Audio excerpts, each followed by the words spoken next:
Our story begins on the Death Star as Obi-Wan Kenobi is moving through the halls. No, not Obi-Wan anymore. Ben Kenobi. Obi-Wan is gone. He died long ago with his brother on Mustafar, and now the memories of Obi-Wan and Anakin are converging on each other for one final meeting. As Ben moves through these halls, part of his mind is telling him to just leave Vader. Do not confront him. Go find Luke and Leia and get out of here. But something in the back of his mind is telling Ben that he must face Vader. It is his destiny, a destiny he can no longer ignore. So as Darth Vader moves through these halls like a shadow as well, the dark figure with his emotionless mask that hides an emotionless face, he is now just a tool for the Empire, living to do his master's bidding, the bidding of the Sith, in hopes that perhaps someday he can become the Sith Master. But today, Vader knows he must complete the circle of it all, the circle of Anakin and Obi-Wan. The only remaining memory of his past life is here. He can feel it.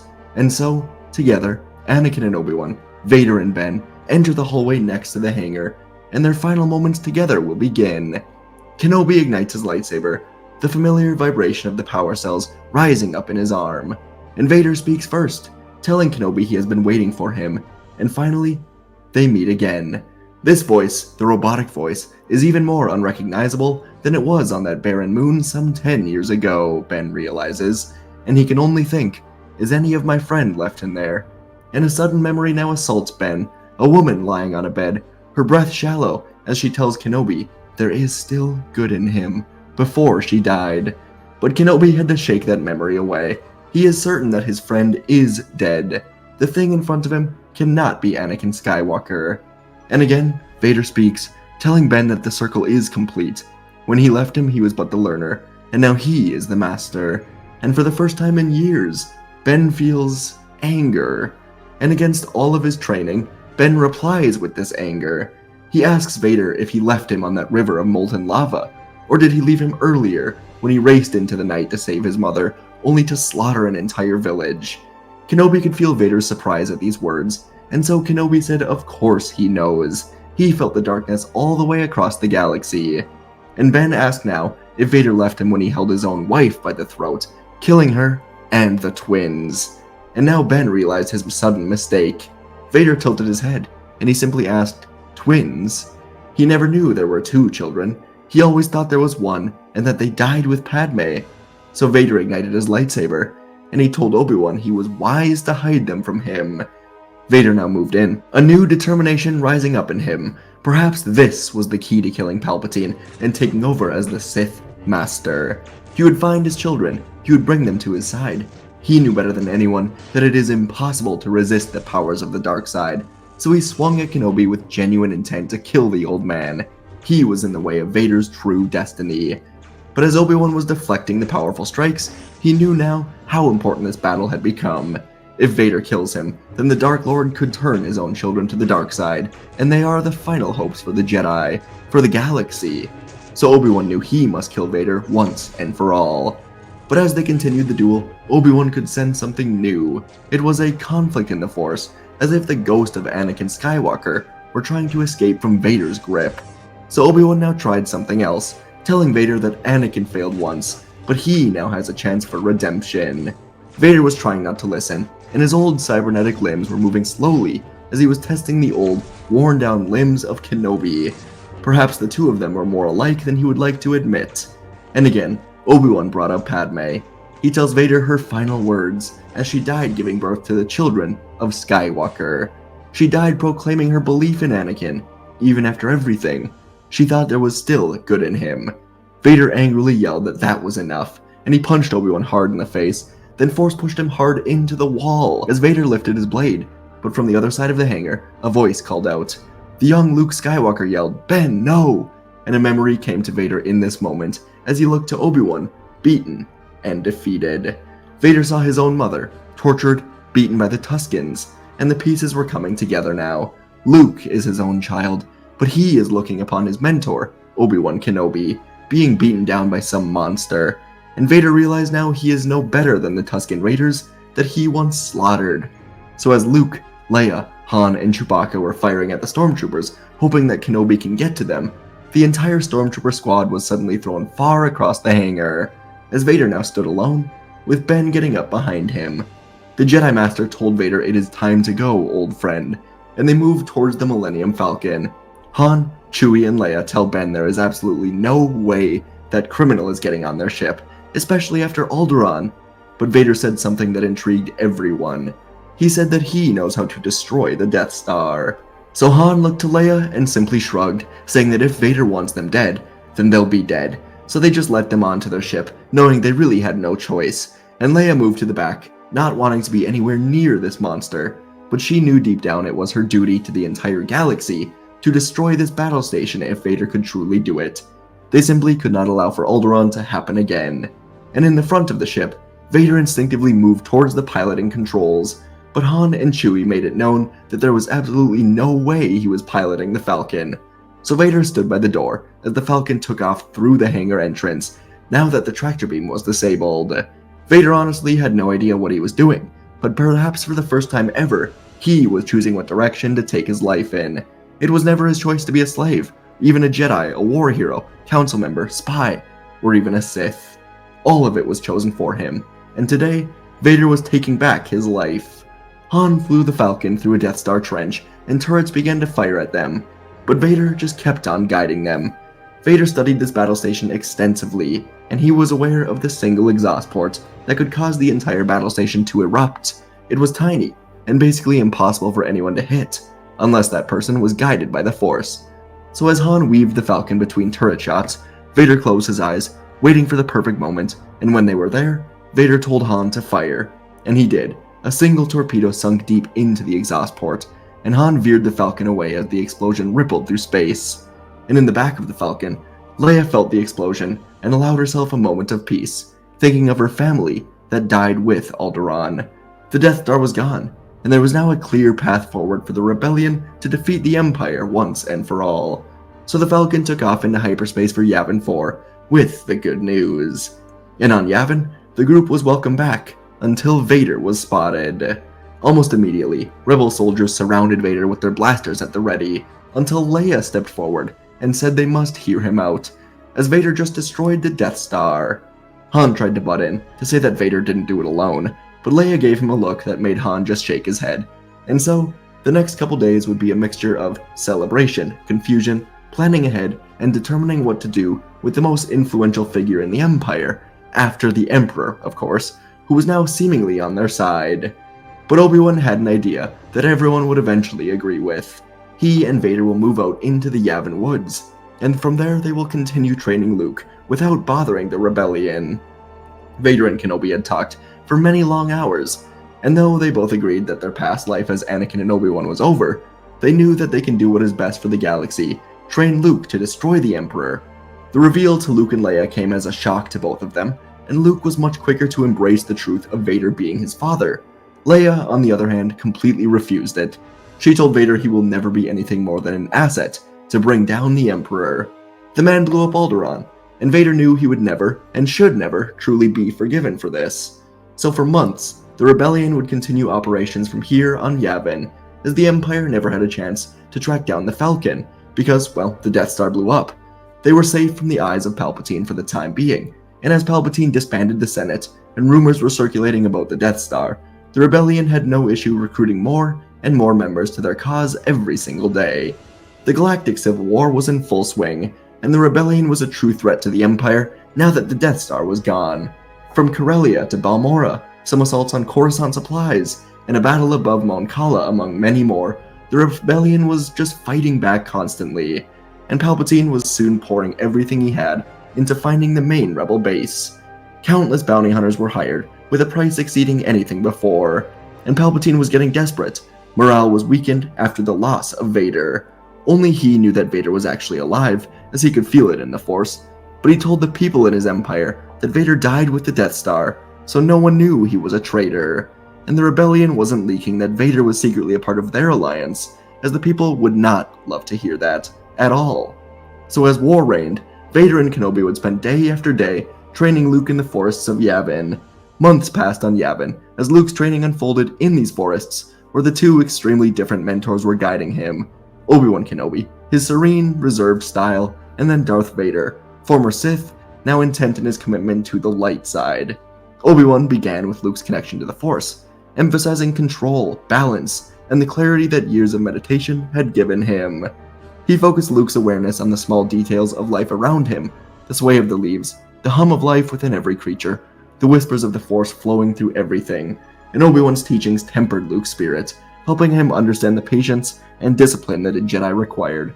And yet Luke often noticed his teacher's sorrowful glance towards Vader, reminders of a history of tragedy. And Vader's approach would be very different. Where Obi-Wan honed Luke's mental control, Anakin would tap into his own experiences with the Force's power, his lessons rooted in the harsh realities of battle and survival. And training sessions would grow grueling, as Vader taught Luke how to wield his lightsaber with strength and power, how to channel his emotions without letting them consume him, something Vader was only now beginning to understand himself. Vader's method carried a deep urgency, a reflection of his determination to prevent Luke from falling to the dark side, as he once had. And as the seasons shifted, Luke found a harmony in their teachings, blending the peaceful wisdom of Obi-Wan with the intensity and insight that Vader was offering. His Force abilities grew, and with them, a profound awareness of both mentors' perspectives on the galaxy, and the darkness they had each confronted. The lessons of the Force of Yavin sculpted Luke's character, imbuing him with humility, courage, resilience, balancing the tranquility of light with the knowledge of the dark. Each session brought him closer to understanding the Force and the legacy he bore, setting him on the path to become not only a Jedi, but a bridge between the two sides of his mentor's complex pasts. And from behind trees, Leia would sometimes watch these sessions, and she would explore her own abilities, staying up late to feel the Force inside of her, contemplating if someday she would want to be a Jedi for herself. But on one extremely fateful day, the Emperor's efforts to locate the rebels would finally pay off. This was a day the rebellion always knew would come, and so, when the fleet of Imperial Star Destroyers cast huge shadows across the Yavin Temple and the surrounding forest, the alarms of the evacuation began to sound. And in those forests, Vader looked up to see the Emperor's Star Destroyer. Finally, Palpatine had found him. Part of Vader wanted to stay here, fight Palpatine himself, but both Obi-Wan and Luke convinced him that was not the way. They must go. So the large ion cannons produced in the Kuat drive yards were prepared to fire, and the evacuation shuttles were prepared as well. Alarms blared through the rebel base as evacuation orders were issued. Rebels rushed to board their transports, scrambling to escape before the Empire could unleash its full firepower. X-Wings, Y-Wings scrambled into the air, intercepting waves of TIE fighters that poured from the Star Destroyers like locusts. And in the midst of all this chaos, the planetary ion cannon fired into the lead Star Destroyer, sending waves of electricity across its hull, temporarily crippling its systems. The ion blast allowed the first two transports to break through the Imperial blockade and jump to light speed. The rebels were ready for this. On the ground, however, the situation took a much darker turn as an Imperial shuttle, flanked by squads of TIE fighters, managed to land near the ion cannon's location. Stormtroopers poured out, quickly overpowering the rebel defenses. They swarmed the ion cannon, and they disabled it, cutting off the last hope for the remaining transport ship carrying Vader, Obi-Wan, Luke, Leia, Han, Chewie, and dozens of others. The third rebel shuttle still prepared to take off, as they had no other choice, and they watched in horror as the cannon did fall silent, surrounded by the Imperial forces. But then Luke, realizing the critical importance of the cannon to their escape, turned to his mentors, determination blazing in his eyes, and he gave a silent salute, and before anyone could react, Luke leaped from the shuttle, sprinting towards the cannon. Obi-Wan shouted, "Luke, no!" his voice breaking through the clamor of the battle, and Vader reached out with the Force. But it was too late. Luke was already gone, darting through smoke and debris towards the cannon, drawing his lightsaber to cut down troopers in his path. Vader and Obi-Wan were about to follow, but the strong doors to the shuttle closed as it began to rise, and Han's voice crackled over the comms, saying they can't go back for him. If they don't leave now, they're all done for. And Leia's voice joined in. Her own tone was resolute, yet pained, as she told Obi-Wan and Vader they have to go, that Luke made his choice. Both Leia and Han clearly hated this, but they had no choice. And inside the ion cannon controls, Luke fought his way through the stormtroopers, his lightsaber a flash of blue in the dim light, and he reached the damage controls, knowing time was running out, and with a deep breath, he reached into the Force, steadying himself as he worked quickly to reroute the power back into the cannon systems. Outside, the remaining rebel shuttle circled, waiting as long as it dared, watching the Imperial fleet close in, and with a final jolt of energy, the ion cannon finally roared to life, sending one last desperate blast into the heart of the Imperial blockade, scattering TIE fighters, giving the final shuttle its chance to escape. And as the shuttle cleared the atmosphere, the cannon erupted in a massive explosion, consuming the structure, and Luke along with it. Inside the escape shuttle, Obi-Wan and Vader stood frozen, watching in horror as the flames lit up the sky. Vader's fists clenched, his entire being screaming to go back, to defy the odds of this war and rescue his son. Obi-Wan shared his anguish, but Leia's voice reminded them of their greater cause, saying if they go back, Luke died for nothing. Her voice was carrying both strength and sorrow, and the shuttle banked away, leaving behind the smoldering remains of the ion cannon, as Luke's sacrifice was now a rallying cry for the rebellion and a profound loss felt by the father who'd only just returned to the light. But on the surface, inside of the exploded cannon, Luke was laying unconscious with heavy metal on top of him, and it was slowly lifted off as Emperor Palpatine smiled with malice. He didn't need Vader. His son would make the perfect bait to draw out the Jedi, so they can finally die. And so as Sidious took Luke Skywalker to Mustafar, where he would be used to soon trap the Jedi in their final days. And once they are gone, the young Leia will be his to take and train as his new apprentice, much like Maul and Vader. The Rebel Alliance would eventually land and establish the pre-built base on Hoth. This base took 18 long months to build, but it was ready by the time the Rebels were forced to leave Yavin. Upon arrival, many arguments would break out with the Rebels, saying that was their best chance to fight back and take out the Emperor himself. Others said they couldn't risk the loss, and after a while, Leia had to step in and tell everyone they simply followed procedure, doing what was right. Obi-Wan and Vader were of course extremely disappointed. Luke was gone, but yet the two of them could still feel him in the Force, and for a long while, the two of them discussed what would come next, until they heard the sounds of small grunting, to go along with soft footsteps and a cane poking into the ground. And from around a corner came Grand Master Yoda, chuckling, telling Obi-Wan he always was impossible to separate from Anakin. Both Jedi became tense. They weren't sure how Yoda found them, or how he would react to Vader being here. But Yoda simply told them that he was always watching, waiting for the return of the Jedi. But Obi-Wan said they failed. Luke is gone. They couldn't protect him from his need to save everyone. Again, Yoda chuckled, saying that makes him exactly like his father, and just like his father, Luke is a survivor. Vader hesitantly asked if he is alive, and Yoda had both of them close their eyes, focus on the Force. And so together, Anakin, Obi-Wan, and Yoda meditated, searching for Luke until they found him.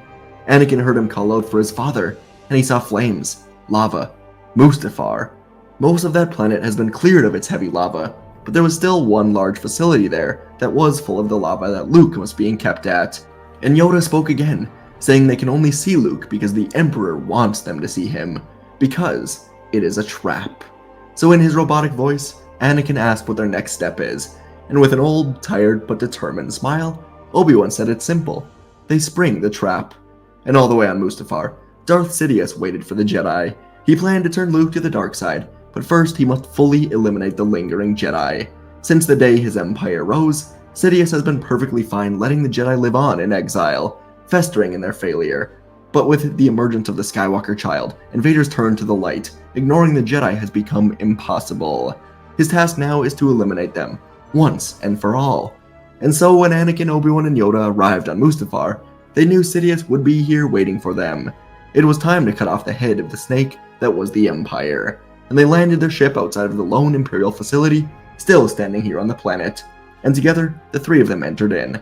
They could feel Luke in the Force, and together, they entered a room where Luke was being held captive in a ray shield prison, with all four of his limbs chained up.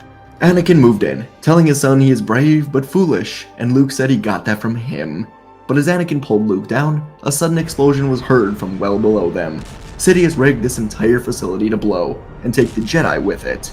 The explosion was so sudden as the floor erupted, but the three Jedi were now ready, and Anakin, Obi-Wan, and Yoda reached out, holding back the exploding, burning fire, and they told Luke to run, get out of here. Luke said he can't leave them, he can still save them.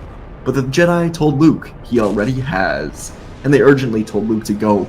The explosions were enough to destroy everything for miles, but the three old Jedi were keeping it at bay for now, and Luke closed his eyes and took off, sprinting through the exploding halls until he reached the ship. Luke got in and flew off, and inside of the building the three Jedi locked eyes, and they knew it was time for their next steps. The voice of Qui-Gon told them to let go, and so they did. as the explosion engulfed them and everything around them. And in his ship, Luke Skywalker escaped the fire, but his engines were suddenly hit by lightning, and as the ship descended towards the ground, Luke flipped out of the ship, ignited his lightsaber, and landed right in front of Darth Sidious, the Emperor himself. Sidious looked Luke up and down, and told him his destiny could be one of power, or it could end today with a meaningless death. But Luke was not listening. He knew what he had to do, and so he first held his lightsaber at his side like Anakin, then over his head like Obi Wan, and he told the Sith that his rule ends today. Sidious called him foolish and fired lightning hard at Luke, who deflected it and flipped through the air, slamming his blade down on Sidious, who now pulled out his own red blade to block it. Sidious laughed, pushing his blade back against Luke with one hand, then twisted his wrist easily to knock Luke's blade away before slamming lightning directly into him. Sidious lifted Luke into the air, pouring more and more lightning into him, and Luke saw that he was not nearly powerful enough. But then, everything changed. The voice of Obi Wan, then Anakin, Yoda, and other voices Luke didn't quite recognize, but he knew they were Jedi. They all called to Luke, and they told him they were with him. And Luke felt a renewed power. He no longer felt the pain of the lightning, and he reached his hands out, catching it, firing it back at Sidious. The Sith Lord gasped in surprise before his own lightning hit him right in the chest and burned a hole directly through him, as the power of all of the Jedi was far too much for him to overcome. His heart was shattered, and even the power of the dark side couldn't save him from this. Sidious fell to a knee, and he looked up at Luke, who now had the ghosts of Anakin, Obi-Wan, Yoda, Qui-Gon, and the echoes of so many more Jedi behind him, and it would be the last thing that Sidious would ever see. With the death of Emperor Palpatine, the Empire's cracks turned into gaping wounds, as the ever-growing rebellion would spread into the galaxy, and over a span of just a few months, the Empire was scattered through the galaxy as just remnants of what was a powerhouse not long ago. Rebel leaders Leia Organa and Han Solo led the charge, and Leia would eventually step in as Chancellor of the New Republic. Luke Skywalker would lead the new Jedi Order, with guidance from the ghosts of the Jedi, and eventually Ahsoka would find Skywalker and help guide him into this new era. The galaxy would see peace under a regime that would take a long time to build, but it was better than the Empire for all the people, and in time the name of Skywalker would be one that was remembered in a heroic way, as Luke and Leia led the galaxy into a new, positive direction. And folks, that is our story for today. Hope you guys enjoyed this one. Let me know what you thought. It was one I really enjoyed a lot, so yeah, it's fun to kind of sometimes dive into the post-Revenge of the Sith era stuff, because we spent a long time in the Revenge of the Sith era, right? So it's good to kind of go on, and of course it still involves Vader, Anakin, but it's a fun story, so yeah, I hope you guys enjoyed, of course. Let me know what you thought down in the comments below. Let me know what you want to see next, and we'll probably, hopefully get to it. Yeah, thanks for watching, and I'll see you in the next video.